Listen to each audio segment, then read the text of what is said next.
Север Римской Британии всегда был местом, где власть империи ослабевала. Там, за линией фортов и дорог, начиналась земля племен, которых римляне не смогли покорить. Там туманы скрывали дороги, леса поглощали войска, а вести приходили поздно или не приходили вовсе. И именно там исчезло войско, о котором Рим предпочел молчать. 9-й легион. 6 тысяч солдат, отправившихся на северный поход и не вернувшихся назад. Ни отчетов, ни тел, ни объяснений. Только имя легиона и тишина, которая тянется уже почти 2000 лет. Свой путь 9-й начал в Испании, где Рим столетиями пытался подчинить гордые иберийские племена. Здесь легион закалился в пыли, крови и постоянных вылазках по каменным холмам. За эти войны он получил свое имя — Хиспана.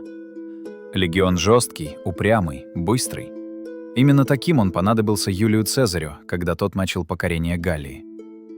Цезарь доверял 9-му самые тяжелые участки — болота, широченные реки, леса, где враги нападали из тени.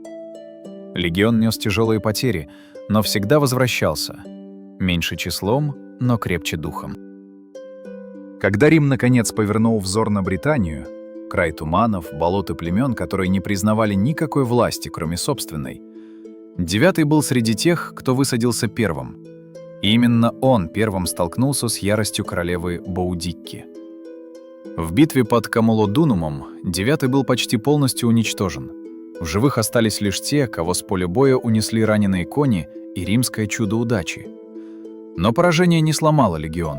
Его восстановили, собрали заново, укрепили свежими рекрутами, ветеранами гальских войн и даже вспомогательными отрядами.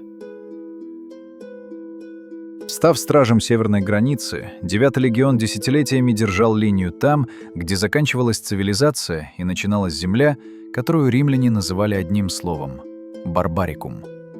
Их лагерь стоял у будущей стены Адриана, рядом с рекой Тайн. Они знали каждое болото, каждый холм, каждый туман. А потом — тишина.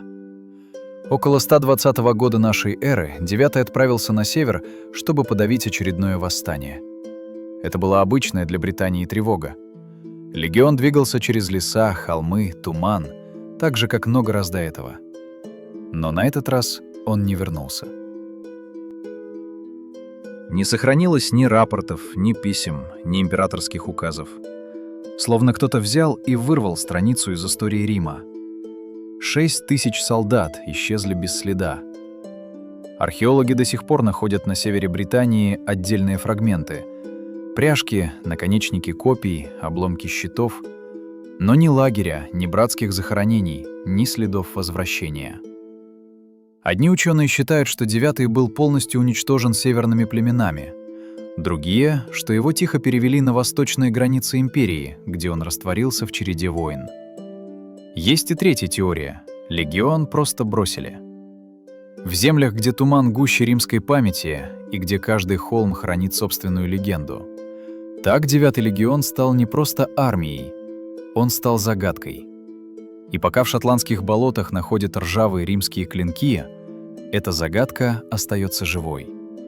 Как эхо империи, которая привыкла побеждать, но не привыкла объяснять свои поражения.